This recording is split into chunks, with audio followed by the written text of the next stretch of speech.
down the hammer and pick up the pencil. You're about to listen to the Savvy Radio Show. Learn from real-life real estate investors, experience revealed with the Savvy Landlord as your host. Hey, did you miss me? Yep, I'm back on it. Listen, I'm going through a life change right now, and I got this homie in my world that's helping me orchestrate, organize Savvy Investors Empire. Yep, we're trying to change it up for the 2020. If you're down and you want to help out, volunteer, be a part of the success. We have a point person, and so we will be revealing this person shortly. But he's be asking me some. That's probably not good English, right? He be asking me, but anyway, he asked me the hard questions. What are we doing? Where's this going? And he asked me about the radio show. And I was like, oh, let me tell you about the radio show. Ladies and gentlemen, let me tell you about the radio show. Number one, this is about real estate. You got to make money. You got to make assets. Money moves around. I love listening to Earl Nightingale. Dude, money helps people. It functions. Gasoline, life. Okay.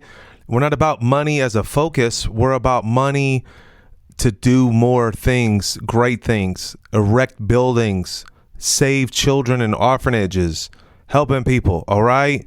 Changing racism, making it better, coming out with comic books.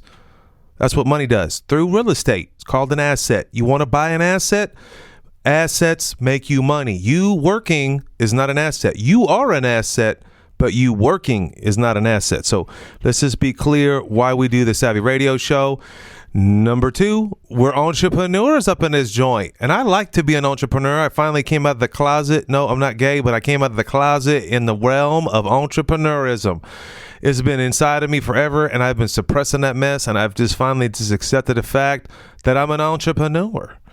And number three, personal development. If you're not growing, you're dying. If you're not moving forward, you're going back.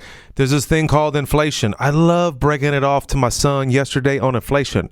I was like, son, money, the $10 that you have right now is not going to be the same $10 tomorrow. What do you mean? I said, it's called inflation. You constantly have to be making money because money is eroding. This thing called the government. These things called politicians. These things called taxes. These random things called cost of goods. Inflation goes up. A vehicle, $40,000 for a vehicle, just blows my mind. I remember watching Price is Right. You can get a brand new car for $6,000. Now that tells you how old I am. Oh, matter of fact, it's my birthday, September 28th. If you want to holler at me, just say hi, happy birthday. If you know my love language, we can work it out too. All right, so what's our goal here for the Savvy? Number three times a week. I really want to get a podcast out Monday, Wednesday, and Friday because I think you need to hear it. It's like going to church. You got to go to church on Sunday and Wednesday. People are like, wow, you go on Wednesday too? No, I don't go on Wednesday. But when I first became to know him, I did go on Wednesday and it did help me. But I just go to church on Sunday now. But I think you need more content as often as possible. Too many people waste too much time on YouTube. So there's got to be another way. So we try to do a podcast at least 2 to 3 times a week. That's our goal, man. If we hit a home run on a Monday, Wednesday, Friday. Now, my homie, the new somebody, I'm going to reveal him soon. Keeping him under wraps right now. He's prepping up a podcast for me. I'm like, oh, he came up with one called Grit. It's coming out. Don't worry. And what's our goal? Man, we're creating a platform to help other people. We want to usher in young entrepreneurs, young real estate investors. We want to interview people that have a mission, a goal. We also think that the radio show is a ministry to help people, not a ministry to convert everybody over to some kind of religion of sorts, but a ministry is to serve other people, to help people. You may be broke, and I give you one idea, or I interview somebody that gives you an idea to stay out of prison. All right. I know you can make more money slanging, but there's another way you could slang. You could slang your knowledge. Oh, you didn't know that? You could sell books. You could sell products. And that's what we try to do here at the Savvy Radio Show. We try to sell products, other people's products. Al Williamson. We like to promote events. We like to encourage our customers if we have some. Homeboy asked me today, what's our sales? I was like, we don't got none. We all want to have fun on the Savvy Radio Show. And we want to help people, and we want to scale people. We don't want people to be mediocre anymore. We're tired of being average. I'm telling you, if you say that word average or you can't, it should be how and you will. Just get those out. And then we want to do a topic that we could share forever. That's my ultimate goal. Like, listen, if we talk about private money, I want you to be able to go to thesavvypodcast.com, type in the word private money, and there's so much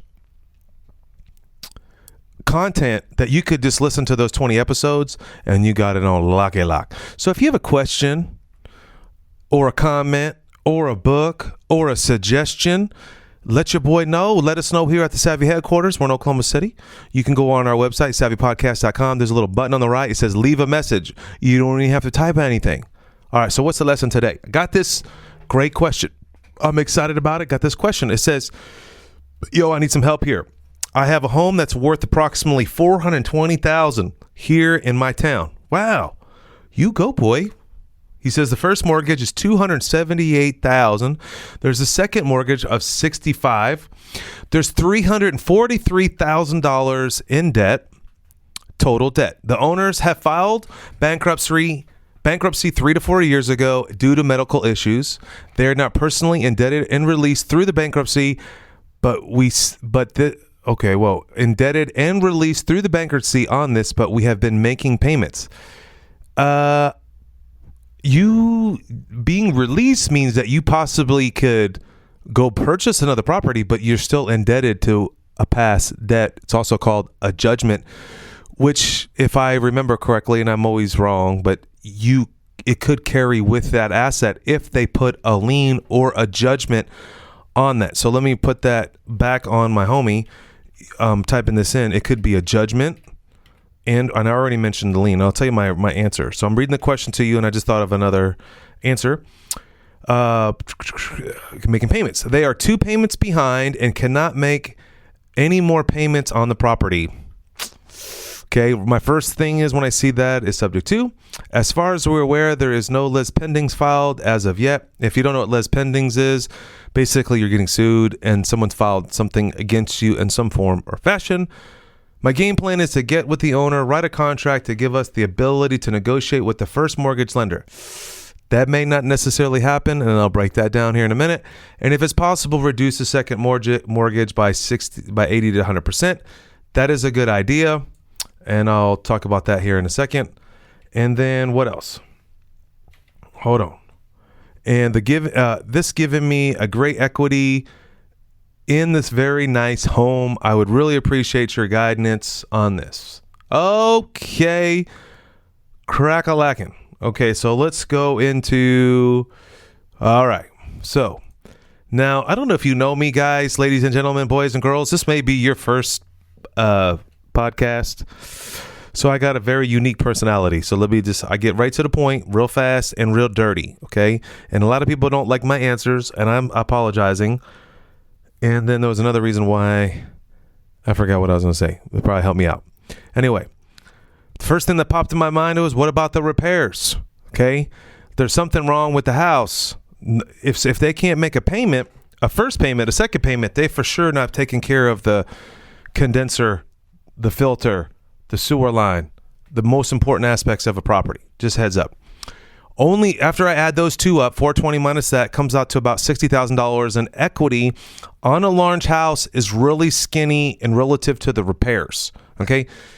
Listen, let me tell you one thing I got stung on not too long ago, and I'm in the middle of negotiating this deal right now. 10 years ago, I bought this property. Thought I was somebody special. Got a smoking deal on it 10 years ago. 3,000 square foot, nice home.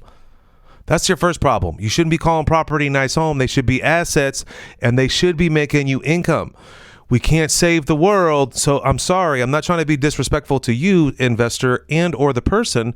I'm sorry that they're in this position, but you have a duty as an investor, a fiduciary duty if you're a realtor. But 10 years ago, when I got stung on a property, 3,000 square foot deal, and then I called the carpet guy, and I was like, yeah, man, can you put the carpet? He's like, you want Landlord Brown? I don't know about Landlord Brown. This house is worth 180. Let's step it up a little bit, maybe 1 or 2 grades. He calls me right back. Yeah, that's going to be 5,000. 5,000, which Landlord Brown is $1 a square installed $5,000 on a 3,000 square foot house was a hickey. And I learned my lesson. Now, 10 years later, and these folks just moved out. They lived in there about 5 or 6 years, and they ruined all of that 3,000 square foot carpet. So I know in carpet 10 years ago or 10 years ago was cheaper than it is today. So I got probably 55, 6 G's just on the carpet. So your repairs on a big house, $60,000 in equity, I wouldn't even do the deal if you called me on it. Now, depending on the location and your equity would be wrong. So here's my next one. You just rattle off, Mr. Investor here. You said short sale. You're talking about a short sale. You take it over in control of the contract. Yes, you should always control the paper. So you're right on that. But you negotiating with the actual bank in first position is not as easy as we think it is. Short sales take much longer than you want to deal with, and they choke you out. And while you're negotiating, someone has to make the payment. So if you're already 2 months behind, who's going to make the current payment? And I could be wrong. You could still mate them, and you could still go into a short sale. But short sales, you take a minimum of 6 months. 6 months, what happens to the home? Burglary, vandalism, people steal HVAC, you have a liability. Now, you can go get insurance on that property, but you have holding costs if you want to get that lawn mowed. Because if you don't get that lawn mowed, what happens? You get a lien on the property from the city because they like to tag people. They know my name real well. It's on the back of my shirt. Hey, give me a ticket because my grass is tall. That's just my middle name up in this mother Oklahoma City. Thank you very much. And at any time, a bank can say, F you, screw you, and they can stop the short sale. They can go right in, follow the default, and they probably won't on a $400,000 asset, but you don't know. And and another thing that when you're dealing with these type of deals, the seller or the person in need is not forthright. Let's just be clear. They feel bad that they're already 2 months behind on their deal. They feel bad that 3 years ago, they already had a bankruptcy. Okay, so I'm just trying to paint a picture. It's not exactly what they say it is. Only way you can know is that you need the forms, the statements. You also should ask for power of attorney, meaning get a document, let them get their social security number, and you contact the bank on their behalf, aka power of attorney. And now you're in the driver's seat, and then you can take a better look at this deal. You're making assumptions on the information that they're giving you. Is there any leaks? Is there a slab leak? I just had a really good friend of mine in my neighborhood get hammered like nobody's business on a slab leak. Let's call him up, and we should have him on a podcast because he died. Now, you can take the property subject to. If you don't know what subject to, go to the Savvy Radio show or come to our class on Thursday. And you're taking a property of an existing mortgage. So it's a $100,000 house. They owe $80,000. Their payment's $500,000. They sign a document to put the house in a trust. You now control the trust. You're the minister of the trust. Now you make the payment, and now you have control over the asset. That's called taking the property over subject to. But there's a risk. There's a catch. You have to catch them up to the payment. And there's also a dichotomy here with the insurance because it's an owner-occupied property because it's in the mortgage is in their name. So their insurance is more, and you're not on their insurance. So if you have a claim, you got a problem. Now it's in the trust, but you still got some issues. And you as an investor, you really want to change that insurance, but it's difficult because it's in their name. Well, now it's in the trust, and you want to get a landlord policy. That was a lot, and that's a lot to deal with. So now we're still rolling here, and so you got to catch them up. Now you got a risk of their payments got to be, if it's a $400,000 house, they got to be in about $2,000, HOA maybe, and the house has to be painted at least 10 G's. Any house that's distressed is a $10,000 hickey right out the gate. And listen, there might be judgments. If they have already got a bankruptcy, there is a looming judgment somewhere, somehow. Now, you, Mr. Investor, you are correct. You can negotiate that second. It takes mad skills. You can come to the class on Thursday, and they will walk you through that process. My boy Thomas Morgan is breaking it off. He buys broken notes and fixes them. I don't know. He gets giddy. I don't. I try to negotiate with the city, and they blowed me off when my mom passed away, and they had a second mortgage on my mom's house. I showed them the death certificate. They gave me the middle finger. I was like, wow. And that's just how that story went. Now, that doesn't mean it's impossible. It's not impossible. I know a ton of friends that have negotiated down for pennies. I just talked to an investor the other day in another state. There was a property that was worth $800,000. It was a piece of land, and they got that mug for $110,000. Wow. I'm like, it was 5 acres in a nice area, and he just randomly wrote a letter to the bank out of random. I mean, this dude's a baller. I don't know what letter it is. Can I get a dub? Can I get a copy? Because I need to know that letter. If you want to know that letter, hit us up here at the Savvy headquarters, and we might find that letter for you. But if you really want to have the property, you might want to do a title search. You really need to know what's cracking on the property. There's a lot going on, and honestly, I am in the middle of a transition right now. This is going on. I got an email today. Property that we're trying to save somebody on a foreclosure on. I contacted the bank for the payoff. The bank sends me their payoff of $44,000. Cool, $44,000. I look up on the county assessor. They owe back taxes for 3 years. They're about this, they owe 6 G's in back taxes. So I'm like, okay, $50,000 total. We're all good. The house is worth $110,000. They're asking for a $50,000 loan. Okay, we can make this happen. If they default, I was like, here's your options. I was like, we'll buy it, rent it to you, or we'll loan you the money. We're about helping people. Let's make this work. I submit the title work. 2 weeks go by, crickets. I'm like, dude, this title company's never slowed me down. 3 weeks go by. I'm like, yo, 3 weeks. This is the longest close I've had to date. I mean, I've closed larger properties in a short amount of time. And then, I don't know, Steven. It's an underwriting. What does that mean? So I wait another week. 4 weeks later, almost 5 weeks, I get an email today. Bang, bang. It says, we have been trying to get all the payoffs for all the liens. And this comes to $60,000. $10,000 off of over. Now I have a question. Do I underwrite this person? What do I do?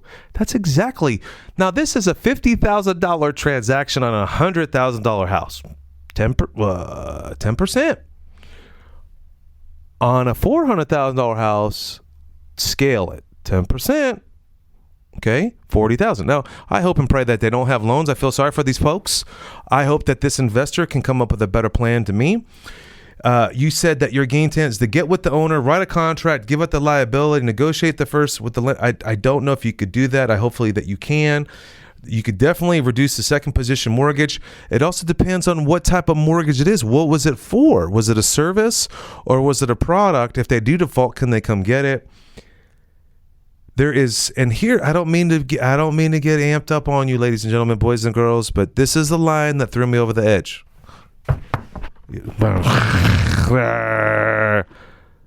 This giving me a great equity and a nice home. Listen, ladies and gentlemen, boys and girls around the world, you tuned into the Savvy Radio Show. We cannot do things with the word home, with the word nice, or the word very nice.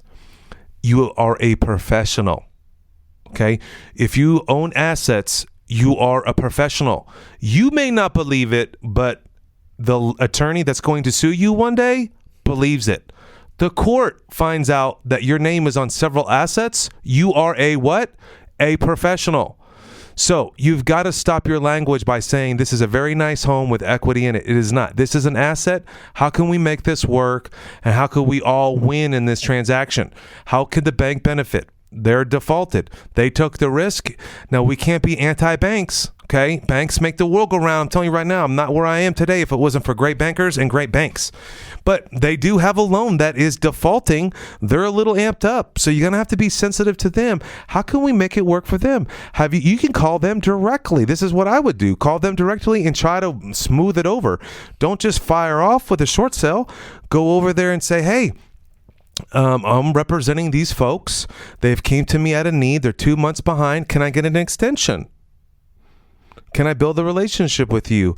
Or could you look at my financials and maybe I can close out this loan for you and rewrite the loan? Bankers love that. They don't want a negative default because it puts them in a bad bracket at the end of the year. hey, they're going to have bad money on their books. You can remind them, hey, we can clear this all up by December at a discount. You'll get better traction if you talk the banker's code, the banker's language. They have it on their books. They got a bad debt, an unperforming asset. This doesn't going to look good for examiners. Play on that. Play on your professionalism. Do not come across saying nice house, nice home. This is an asset. You deal with the asset manager. If it's a big bank, don't just call random, hey, I want to buy this house. No, you say, hey, could you please transfer me to the asset manager? That's another trick that you turned into the Savvy Radio Show. Can I get some love? Can I get a clap? Hey, let your boy know, because I've died on the cross on this one, ladies and gentlemen. Trying to buy houses in foreclosure, you have to learn to deal with the asset manager. The asset manager has a terrible job. They're dealing with defaults, and they're up there with drama and paperwork, and they don't like you because you're the big bad investor. So you got to build a relationship. On and on and on. Ladies and gentlemen, I hope this helped you. I hope you grew with this. I hope this episode made you say, I'm going to listen to all of them. Skippy, Dippy, Duck. Go to thesavvyradioshow.com. We have one class coming. It's coming in 2 days. It's going to be, I was talking to Thomas yesterday. I'm like, dude, it's 3 hours. He's like, I'm going to go all night. What? Midnight? Oh, no. Go buy assets. What is the Savvy Boot Camp? Are you struggling to get to the next level as a business owner? As an investor? Do you want to multiply your income? Sign up for the Savvy Boot Camp, a strategic and supercharged one-night and one-day event designed to shortcut your learning process and propel you forward. Just value, no upsells, and an intimate setting to build relationships with like-minded investors. We will be covering how personality profiling can make you a millionaire, outsourcing and the nitty-gritty of maximizing your property management, scaling your business through systems and automation, technology hacks you should be using every day, and how to raise private money. Go to www.savvybootcamp.com now to register or to find out Thanks for more. listening to the Savvy Radio Show. Glide online and listen to our other motivating episodes at savvyradioshow.com. Connect on Twitter @LandlordBook and always be buying assets.